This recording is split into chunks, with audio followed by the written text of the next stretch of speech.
अस्सलाम वालेकुम everyone and welcome back to my YouTube channel CSS blueprint with Syeda Mema. आज हम ऐसे राइटिंग की एक सीरीज स्टार्ट कर रहे हैं जिसमें मेरा जो फोकस होगा वो आपको जो स्टार्ट से लेकर बेसिक यानी कि आपकी सेंटेंस फॉर्मेशंस राइट उससे लेकर एक फुल फ्लेज ऐसे लिखने तक की ये शॉर्ट क्लासेस होंगी जिसमें डिफरेंट मेथड्स उसके अलावा प्लस टिप्स सही और साथ साथ एक्सरसाइजेस और ट्रिक्स भी जो स्मार्ट ट्रिक होती है जो कम टाइम पे यानी कि आप ज़्यादा राइटिंग मटेरियल को किस तरीके से टैकल करें और किस तरीके से उसको पेपर पे प्रॉपर तरीके से उसको आप डिफाइन कर सकें उनकी ट्रिक्स मैं इंशाल्लाह पूरी कन्वे करने की कोशिश करूँगी। ठीक है, ये इस यानी कि इन क्लासेस की आज इसका ये पार्ट 1 होगा। ये बेसिकली इंट्रोडक्टरी क्लास है सही, जिसमें हम थोड़ा बहुत इंट्रोडक्शन देंगे कि ओवरऑल जो CSS में जो सबसे नंबर 1 पे जो आपका पेपर होता है ऐसे का, ठीक है, उसमें क्या क्या एस्पेक्ट्स देखे जाते हैं, ठीक है, डिफरेंट एस्पेक्ट्स होते हैं उससे रिलेटेड, उसकी कंडीशंस क्या होती हैं कि क्या क्या चीज़ें आपके पास होनी चाहिए, ठीक है, तो फॉर ए गुड ऐसे। उसके अलावा कि कौन से यानी कि फॉर्मेट्स या कौन सी डिफरेंट रिक्वायरमेंट्स होती हैं जो आपको पूरी करनी होती हैं कि जिसके थ्रू आप अपना पेपर पास और अच्छे नंबर से क्लियर कर सकते हैं। तो अगर हम सबसे पहले देखें तो यहाँ पे मैंने एस्पेक्ट्स ऑफ ऐसे पेपर डिस्कस किए हैं। जो सबसे नंबर 1 पे जो पॉइंट है वो अगर हम ज़रा उस पर गौर करें कि ये जो हमारा पेपर होता है ऐसे का, ठीक है, ये मैक्सिमम स्टूडेंट्स को इसलिए मुश्किल लगता है क्योंकि इसमें जो यानी कि सबसे ख़तरनाक जानलेवा जो यानी कि चीज़ होती है वो होती है कि कोई प्रॉपर सिलेबस मौजूद नहीं है। ठीक है, कोई भी यानी कि इवन कि आप अगर FPSC की सही वेबसाइट पे चले जाएं तो वहाँ पे भी कोई इसका सिलेबस मौजूद नहीं होता। वहाँ पे सिर्फ ये डिफाइन किया हुआ होता है कि पेपर में आपको 1 या 1 से 2 यानी कि आपको अपने ऐसे अटैम्प्ट करने होंगे कि जो ऐसे होने चाहिए कि कॉम्प्रिहेंसिव हो, ठीक है, उसके अलावा उनकी प्रॉपर यानी कि लॉजिकल सेंस होनी चाहिए कि आप क्या मटेरियल लिख दो, और ग्रामर के ऊपर फोकस किया जाता है। ठीक है, अब ये 3 चीज़ इसलिए मानी जाती है कि अब आप उस लेवल पे हो कि आप एक नेशनल एग्जामिनेशन में अप्लाई हो रहे हो, और कल को जैसे कि आप जाके जैसे कि हमारा CSS का एक ब्रांच है सही, foreign services of Pakistan FSP पे लग जाते हो, ठीक है, जहाँ पे आपको डिफरेंट कंट्रीज से इंटरेक्शन करनी होती है, ठीक है, तो वहाँ पे ये सारी चीज़ें होना मस्ट होती हैं। उसके अलावा भी जो जैसे कि आपके नेशनल डिपार्टमेंट जो है, आपके PAS है पाकिस्तान हो गया, कस्टम्स हो गई, ठीक है, और PSP हो गई, ठीक है, इन सब में ये जो आपका रिटर्न का जो यानी कि हुनर होता है, स्किल होता है, इसकी प्रेजेंस होना मैंडेटरी होती है 100%। ठीक है,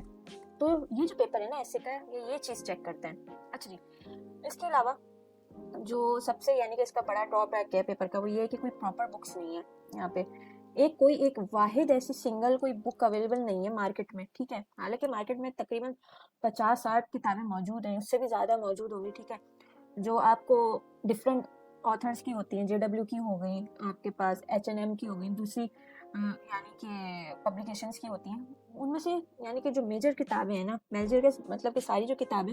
उनमें कोई एक proper as a set of rules नहीं प्रोवाइड कि जो अगर कोई भी यानी कि एक एस्पायरेंट अप्लाई कर रहे हो और उसको पूरा 100% सक्सेस रेट हो, नहीं। ऐसे का जो पेपर है वो सबसे ज़्यादा जिसकी वजह से प्रैक्टिस अकॉर्डिंग टू मी और प्लस ट्रायल और एरर की मानंद होता है। ठीक है, जो कि किसी भी यानी कि जो कि इंसान खुद ही करके यानी अपनी सेल्फ के थ्रू ही करके इनको प्रॉपर इस्टेब्लिश कर सकता है ऐसे के स्किल्स को। ठीक है, और यहाँ पे जो ये सबसे ज़्यादा जो इफेक्टिंग पॉइंट होता है ये आपकी एब्सेंस ऑफ प्रॉपर बुक्स की वजह से होता है। ठीक है, अब उसके बाद जो थर्ड पॉइंट हमारा है कि मेजॉरिटी फेल होती है। अच्छा, इससे क्या होता है कि इससे एक साइकोलॉजिकल इफेक्ट बन जाता है जो कि एस्पायरेंट्स अपीयर हो रहे होते हैं, क्योंकि इवन के जो जिन्होंने अटेम्प्ट्स दिए होते हैं उनके ऊपर भी ये साइकोलॉजिकल इफेक्ट बनाता है ऐसे का पेपर काफ़ी ज़्यादा। ठीक है, उसके बाद यहाँ पे ऐसे के पेपर में वही मैंने जो अभी थोड़ी देर पहले बात की थी कि आपकी राइटिंग पावर चेक की जाती है। ठीक है, अच्छा, उसके साथ साथ यहाँ पे क्रैमिंग और लोड लर्निंग की कोई जगह नहीं होती, ठीक है, ऐसे में। क्योंकि अब जैसे कि आपके पास टोटल पेपर में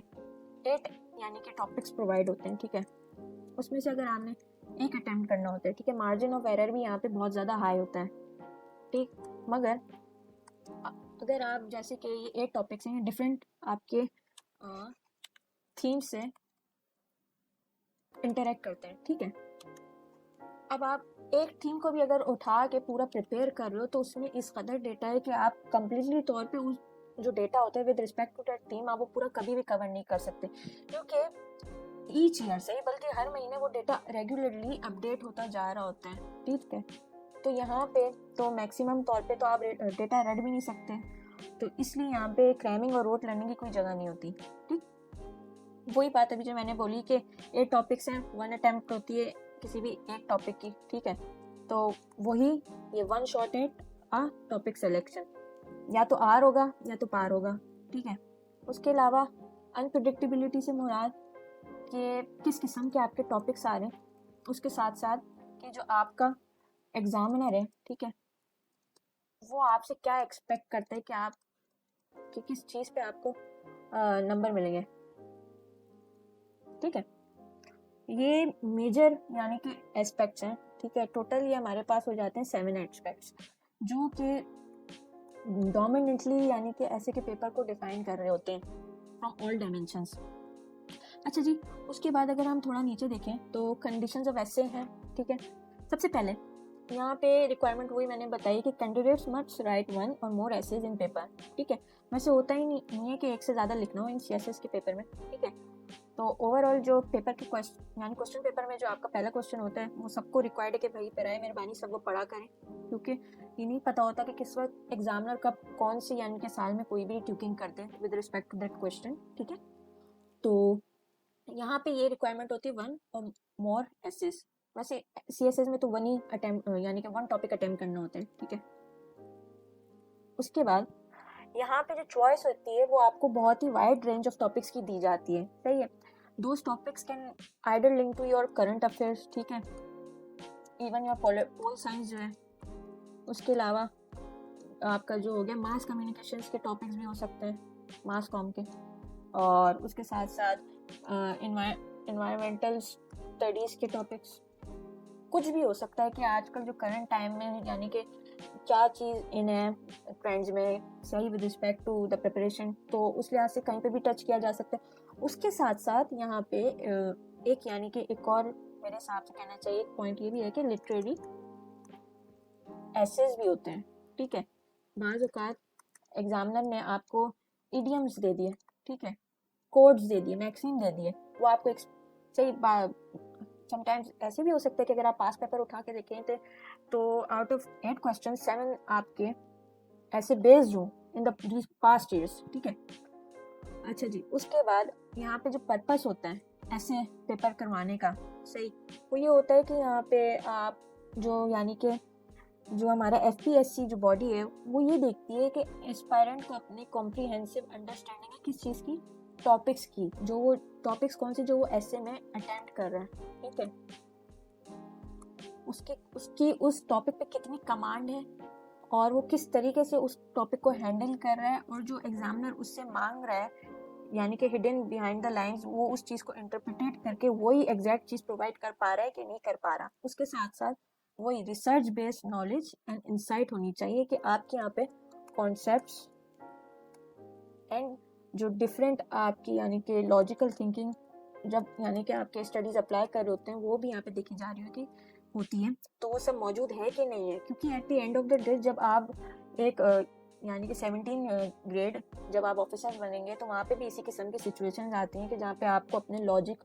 और डिफरेंट यानी कि जो अवेयरनेस के स्किल्स होते हैं वो आपको अप्लाई करके डिसीजन मेकिंग करनी होती है। तो वो सारी चीज़ें यहाँ पे चेक की जा रही होती हैं, वो उस वक्त से चेक करनी स्टार्ट हो जाती हैं कि जब आप एक अपना टॉपिक जो होता है वो सेलेक्ट करते हैं। उसी से पता चल जाता है कि क्या आप आइदर पास होंगे या फेल होंगे। टॉपिक सिलेक्शन ही आपका पूरा पेपर डिफाइन कर देती है। अच्छा जी, उसके बाद कुछ जो यानी कि की वैल्यूएशन क्राइटेरियाज हैं वो ये है कि नंबर 1 पे आपकी आर्टिकुलेशंस आ जाती हैं। आर्टिकुलेशन से मुराद आपका जो रिटन यानी कि इंग्लिश का जो एक्सप्रेशन होता है वो कैसे है कि आइदर के आप जो यानी कि जो वर्ड्स इस्तेमाल कर रहे हैं मोटे मोटे अंग्रेज़ी के, वो आप प्रॉपर जगह पे इस्तेमाल कर रहे हैं, क्या आपको उनकी यानी कि उनकी मीनिंग्स पता है या नहीं पता। कि अब जैसे कोई जुमला है जहाँ पे आप एक अच्छा यानी कि हैवी वर्ड लगाना चाह रहे हैं, सही है, मगर आपको उसकी मीनिंग नहीं पता और आप वो लगा देते हैं, और जो आप वो मीनिंग सोच रहे होते हैं वो नहीं है, कुछ और उल्टा मीनिंग है, तो वो उस पूरे सेंटेंस की जो सेंस होती है वो पूरा डिस्ट्रॉय कर देता है उसे। ठीक है, तो उसके साथ साथ वर्ड्स के अलावा आपके सेंटेंस सिंटेक्स को भी देखा जाता है, स्ट्रक्चर जो होता है कि प्रॉपर पूरा स्ट्रक्चर यानी कि जो आगे सामने वाला स्टूडेंट है या एस्पायरेंट है वो बना रहा है कि नहीं बना रहा। फिर वही अगर यहाँ पे ये देखें, how well the candidate can express complex ideas in words, वही सेम बात के, और जो आइडियाज हैं, ठीक है, उनको किस तरीके से वो एक्सप्लेन कर रहा है, प्रॉपर तरीके से कॉम्प्लेक्स आइडियाज को उन वर्ड्स में ढाल पा रहा है कि नहीं, अपने अल्फाजात में उनको प्रॉपर तरीके से एक्सप्लेन कर रहा है कि नहीं। ठीक है, वो एक्सप्रेशन की बात जो मैंने अभी कही कि clarity, fluency, impact of language, ये तीनों चीज़ें देखी जा रही होती हैं। ये उसी तरीके से होता है कि आपको जो आप चीज़ लिख रहे हो उसकी एक एक मीनिंग पता हो, एक एक वर्ड पता हो। ठीक है, उसके अलावा थर्ड पे ये है कि टेक्निकल ट्रीटमेंट। टेक्निकल ट्रीटमेंट से मुराद के style, structure, coherence and formatting of ऐसे क्या है कि जैसे कि कोई आप एक पैराग्राफ 1 मिनट से जो एक बात लिख रहे हो, अगर वो कोरिलेट ही नहीं कर पा रही पैराग्राफ चाहे नंबर 2 से, ठीक है, नहीं कर पा रही कोरिलेट, या आइदर वो जो आपका टॉपिक है उसी से कोरिलेट नहीं कर पा रही, तो वहाँ पे तो आपको डायरेक्ट 0 मिलना है ना। तो ये टेक्निकल ट्रीटमेंट, इससे ये मुराद है, यहाँ पे मेन चीज़ कोहेरेंस है। अच्छा नहीं, अब यहाँ पे अगर हम जो हमारा थर्ड पॉइंट है उसकी तरफ अगर हम देखें,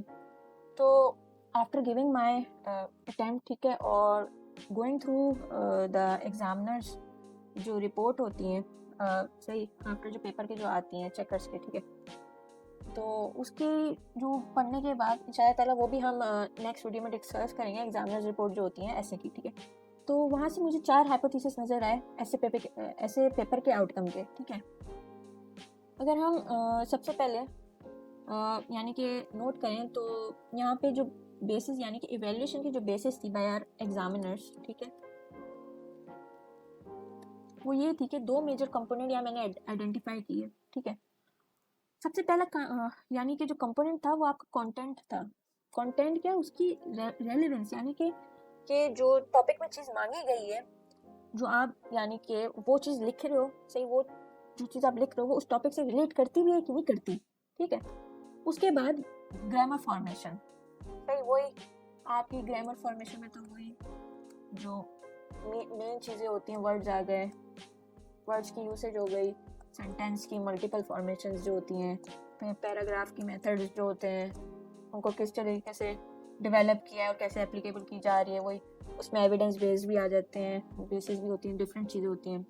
और ये सारी चीज़ें मिलके आपका ऐसे पूरा फॉर्म करती हैं। ये सारा ये पूरा यहाँ पे ये काम हो रहा होता है। ठीक है, तो सबसे पहले हाइपोथेसिस ये देखते हैं, सही, यहाँ पे देखा गया है कि कंटेंट जो है, सही, वो स्ट्रॉन्ग है, सही, रिलेट हो रहा है बहुत अच्छे तरीके से टॉपिक से आप, मगर जो ग्रामर की फॉर्म है वो वीक है। तो रिजल्ट, जब आप जो आपके पास कंटेंट मौजूद है मगर आप वो पेपर के अंदर ही उसको सही तरीके से लिख नहीं पा रहे और अपना जो आंसर है वो आप अपने एग्जामिनर को आगे प्रोवाइड नहीं कर पा रहे, ठीक है, तो उसने तो इंस्टेंट आपको 0 देना है। ठीक है, वो अनएक्सेप्टेबल रिजल्ट है, ये तो सबको पता है। ठीक है, अब सेकंड जो हाइपोथेसिस है बी, ठीक है, कंटेंट से रेलेवेंस वीक है। ठीक है, चलो कुछ चीज़ें मिलती जुलती हैं, सही, लेट्स अज्यूम 50-50 रेशियो है कि कुछ चीज़ें मिल रही हैं, कुछ चीज़ें नहीं मिल रही, और वर्स्ट केस सिनेरियो में 25% मिल रही है, 75% नहीं मिल रही। ठीक है, और ग्रामर आपकी स्ट्रॉन्ग है। यहाँ पे मैंने ब्रेक इवन लिखा, ब्रेक इवन इसलिए कि पास औकात 50% चांस है either the aspirant will fail the exam, ठीक है, इस चीज़ का ऐसे का, सही, और either he will pass the exam. अब ये क्यों है, ये इसलिए कि बाज़ औक़ात आपकी राइटिंग स्किल्स जो होते हैं वो इतने अच्छे होते हैं, लिखने का तरीका इतना अच्छा होता है कि जो चेकर आपका एग्जामिनर होता है वो खुश हो जाते हैं, तो उसी में कुछ नंबर मिल जाते हैं और आप निकल जाते हो किसी भी तरीके से। मगर स्टिल दिस एंड दिस, ये दोनों ही खतरनाक यानी कि पॉइंट्स हैं, सही। अच्छा, इसके बाद नंबर सी हाइपोथेसिस जो है ये सबसे फेवरेबल हाइपोथेसिस है, और इंशाल्लाह अल्लाह ताला ये सबको ये फेवरेबल आउटकम अता करे। ठीक है, कंटेंट आपका रेलेवेंट है, स्ट्रांग है, ऑन द पॉइंट है, सब चीज़ें सही तरीके से लग रही है, पूरी आपको नॉलेज है फ्रॉम ए टू जी, और आपको पता है कि मैंने साथ साथ उसको इंटरप्रिटेट करके किस तरीके से लिखना है, किस तरीके से एग्जामिनर तक उसको एक्सप्रेस करना है सही, अपनी वही एक्सप्रेस के ग्रामर फॉर्म भी आपकी प्रॉपर है,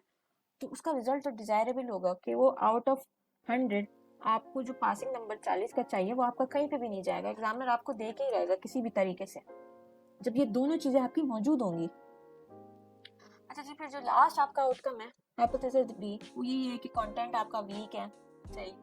और ग्रामर फॉर्म भी वीक है, तो ऑब्वियसली इट विल कॉल यानी कि he will be giving you a direct zero. दोनों चीजें मौजूद नहीं है यहाँ पे, किसी भी तरीके से एक स्टूडेंट को बचाने की कोई भी उम्मीद नहीं है यहाँ पे, सही। अच्छा, अब यहाँ से जो वही की टेक अवेज जो मैंने देखे वो यही थे कि both content and grammars must meet the required standard, और यहाँ पे रिक्वायर्ड स्टैंडर्ड काफ़ी हाई है, यहाँ पे कोई इंटरमीडिएट या 9-10 का लेवल का स्टैंडर्ड नहीं है कि आप चलो गलती करके आ गए तो बोर्ड वाले ने ये दे के आपको नंबर पास कर दिया कि इस बच्चे ने शीटें भरी हैं, कागज़ का पेट भरा हुआ है, नहीं। कल कला को आप एक बहुत बड़ी पोस्ट संभालने जा रहे हैं तो उसके लिए आपको एक मैच्योर राइटिंग सेंस होना बहुत लाजमी है। अच्छा जी, अब सेकंड पॉइंट जो है कि वो यही सेम बात है कि even with great ideas poor grammar leads to failure, वो यही बात आ गई ब्रेक इवन की। यहाँ पे चांस है कि आपका फेलियर हो, 100% चांस हो सकते हैं कि आप फेल हो, आइडिया आपका बहुत अच्छा है, आपके पास सारी नॉलेज है, ए टू जी कंटेंट है आपका पूरा, डेटा अच्छा टॉप नॉच है, लेटेस्ट डेटा है, आपको पता है कि मैंने कैसे लिख रहा है, मगर वही बेसिक्स की मिस्टेक है, जहाँ पे इज लगना चाहिए वहाँ पे आप आर लगा रहे हैं, ठीक है, जहाँ पे डज होना चाहिए वहाँ पे आप डू लगा रहे हैं, इस किस्म की बेसिक मिस्टेक्स हैं, ठीक है। आपको फर्क नहीं पता चल रहा आर्टिकल्स का ए और एन का के कहाँ क्या लगना है, ठीक है, ये बिल्कुल सिंपल लेवल की, तो ये देख के तो एग्जामिनर का खून खोलेगा और वो डायरेक्ट ही आपको फेल करेगा। अच्छा, यहाँ पे एक और पॉइंट, मैंने जो ब्रेक इवन की बात की थी कि flawless grammar without relevant content also result in failure, सही, ऑल्सो में यहाँ पे ऐड करना था, में ऑल्सो रिजल्ट इन फेलियर,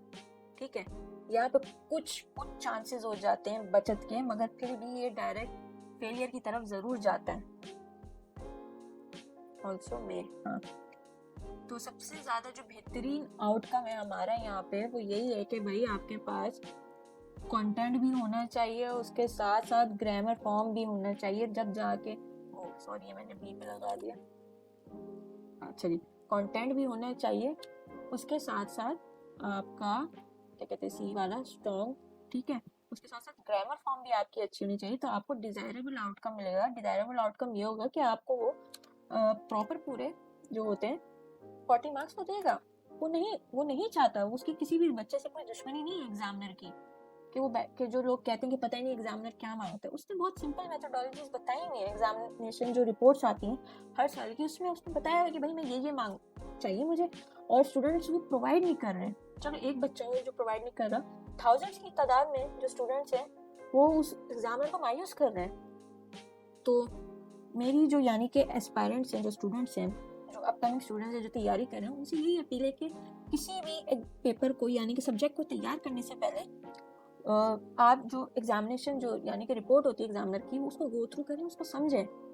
सही, उसका एक आप हाईलाइट करें कि क्या क्या चीज़ें वो मांग रहे हैं, ताकि आपको समझ में आए कि भाई रिक्वायरमेंट्स हैं क्या, ऐसे का पेपर इतना मुश्किल नहीं है जितना बना दिया गया है, कि इवन के जो टॉपर्स हैं वो भी ये कहते हैं कि हाँ इट इज़ हार्ड, और उनके अगर आप DMCs उठा के देखें तो 40 होते हैं, किसी के 46 होते हैं, ठीक है। तो ये काफ़ी खौफनाक बात है कि जब हमारे जो यानी कि जो मेरिट लिस्ट में लोग हैं उनके लिए ये एक यानी कि हार्ड एक यानी कि कहना चाहिए हार्ड बैटल बना हुआ है, ऐसे का पेपर सबके लिए बना हुआ है, ठीक है। तो इस यानी कि जो प्रॉब्लम्स हैं इसको हम स्टूडेंट खुद सॉल्व करेंगे, खुद ही यानी कि चीज़ों को एनालाइज करके उनका यानी कि सॉल्यूशंस निकालेंगे, उनकी प्रैक्टिस करेंगे, तो ये पेपर आसान बन जाएगा इंशाल्लाह। चलिए जी, काफ़ी ज़्यादा मैंने एक्स्ट्रा बोल लिया। सो आज तो ये वाली कहना चाहिए ये वाली जो वीडियो है काफ़ी मैंने ब्रीफ सी बनाई है, बनस्बत लास्ट कुछ वीडियोस के, क्योंकि ये इंट्रोडक्शन क्लासेस में यही 3 टॉपिक्स ही मैंने डिस्कस करने थे। इंशाल्लाह कल जो सेकंड यानी कि जो पार्ट होगा इस यानी कि इन क्लासेस का वो यही होगा कि कल हम जो मैंने एग्जामिनर्स रिपोर्ट यानी कि बात की उसको हम डिस्कस करेंगे, ठीक है, और गो थ्रू करेंगे कि क्या क्या एग्जामिनर हमसे मांग रहे हैं प्रॉपरली पेपर के अंदर जो हमने प्रोवाइड करना है, सही। तो that's all from my side. सबसे यानी कि इल्तिजा है कि kindly subscribe to the channel, ठीक है। अगर जो आपके साथ प्रिपेयर करने वाले लोग हैं या जो प्रिपेयर करने का सोच रहे हैं उनके साथ ये वीडियो शेयर करें, साथ साथ इसको लाइक करें, ठीक है। और फर्दर मेरे साथ स्टे ट्यून रहें ताकि आपको इंशाल्लाह ताला मेरी पूरी कोशिश है कि मैं सिंपलेस्ट और इजी जो मेथड्स हैं, ट्रिक्स हैं, जो टिप्स हैं जितनी भी, वो मैं प्रोवाइड कर सकूँ इंशाल्लाह ताला without any kind of cost, जितना मुझसे हो सके जहाँ तक, ठीक है। क्योंकि जैसे कि हम लोग पाकिस्तान में रहते हैं, यहाँ पे हर कॉर्नर पे ही सब ने माशाल्लाह से दुकानें लगाई हुई हैं और सबकी अपने अपने रेट्स हैं। और during my own preparation period और जर्नी, ठीक है, मैंने भी ये चीज़ें काफ़ी फील की थी कि बाज़ स्टूडेंट्स ऐसे होते हैं कि वो बिल्कुल भी अफोर्ड नहीं कर सकते। तो इंशाल्लाह ताला मेरी यही कोशिश होगी जितना हो सके, जितना यानी कि हिम्मत है मेरे अंदर, मैं उतना आप लोगों को फ्री मटेरियल प्रोवाइड कर सकूँ, ठीक है। तो आप इसके अगेंस्ट एक चीज़ ये कर सकते हैं कि बस ये चैनल को सब्सक्राइब करें, इसको फॉलो करें, बेल आइकन को भी दबा दें जो इस वीडियो यानी कि सब्सक्रिप्शन बटन के बराबर में होता है, ताकि जो नेक्स्ट वीडियोज़ आएँ उससे रिलेटेड जितनी भी मालूमात हो, जो भी हो, वो आपको पता चलती रहे, ठीक है। और शेयर करें ज़्यादा से ज़्यादा, ठीक है। तो that's all for today, take care and अल्लाह हाफिज़।